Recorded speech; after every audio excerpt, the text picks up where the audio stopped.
Shalom, Om Swastiastu, Namo Buddhaya, Salam Kebajikan, Rahayu. Yang saya hormati Bapak Dr. Pratama Heri Harambang, SHMH, dan Bapak Moh Iman Bustomi, SHMH, selaku dosen mata kuliah Hukum Acara Peradilan Tata Usaha Negara.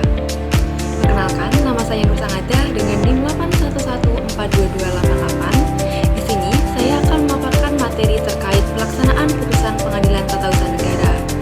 Selamat menyaksikan. Sebelum membahas pelaksanaan putusan Pengadilan Tata Usaha Negara, kalian udah tahu belum sih apa itu arti putusan?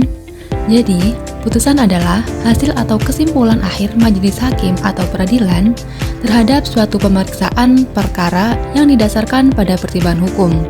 Putusan PT-UN bersifat final dan mengikat. Putusan PT-UN yang tidak dilakukan upaya hukum, maka terhadap putusan tersebut akan mempunyai ikutan hukum tetap, sehingga harus dilakukan pelaksanaan putusan Pengadilan Tata Usaha Negara oleh badan atau pejabat TUN yang menerbitkan keputusan Tata Usaha Negara. Sekarang kalian sudah paham kan apa itu putusan? Jadi langsung ke next pembahasan terkait pelaksanaan putusan PT-UN. Di sini, pelaksanaan putusan PT-UN terbagi menjadi dua.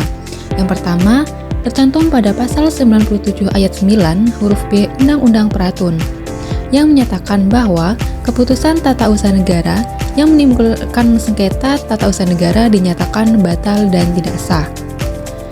Sehingga dalam putusan PT-UN menetapkan badan atau pejabat TUN yang mengeluarkan keputusan tata usaha negara harus mencabut keputusan tata usaha negara dan mengeluarkan KTUN yang baru. Hal tersebut harus dilakukan dalam kurun waktu maksimal 60 hari kalender. Kurun waktu 60 hari tersebut dihitung sejak tergugat menerima putusan dari Pengadilan Tata Usaha Negara. Dalam kenyataannya, tidak semua badan atau pejabat TUN melaksanakan putusan yang telah ditetapkan oleh Pengadilan Tata Usaha Negara. Oleh karena itu, terhadap tergugat atau termohon atau terhukum yang tidak melaksanakan putusan hakim menurut pasal 116 ayat 4 Undang-Undang Nomor 5 Tahun 1986, Junto Undang-Undang Nomor 9 Tahun 2004, tergugat telah diperintahkan oleh Ketua Pengadilan Tata Usaha Negara untuk mengeluarkan keputusan Tata Usaha Negara, namun tidak dilaksanakan, maka tergugat dapat didakwa melakukan penghinaan terhadap pengadilan. Selain itu, juga diatur dalam Undang-Undang Nomor 51 Tahun 2009 yang menyatakan bahwa instansi terkait dapat dikenakan tindakan paksa terhadap tergugat atau termohon atau terhukum yang tidak melaksanakan putusan hakim ini. Dapat nggak sih dikenakan sanksi dari Pengadilan Tata Usaha Negara? Jawabannya adalah bisa dikenakan sanksi. Jadi, terhadap tergugat atau pejabat terhukum yang tidak melaksanakan putusan Pengadilan Tata Usaha Negara dapat dikenakan sanksi berupa: yang pertama, keputusan tata usaha negara yang disengketakan tidak mempunyai kekuatan hukum tetap. Yang kedua, luangsom atau pembayaran sejumlah uang paksa. Di sini, hakim mempunyai kekuasaan dalam hal memutuskan berapa jumlah uang yang harus dibayar. Hal tersebut tercantum dalam pasal 116 ayat 4 Undang-Undang Nomor 9 Tahun 2004 dan Undang-Undang Nomor 51 Tahun 2009. Adapun syarat-syarat yang harus dipenuhi dalam melaksanakan pembayaran sejumlah uang secara paksa. Yang pertama, yaitu pembebasan uang paksa harus dicantumkan dalam amar putusan pengadilan yang mengabulkan gugatan.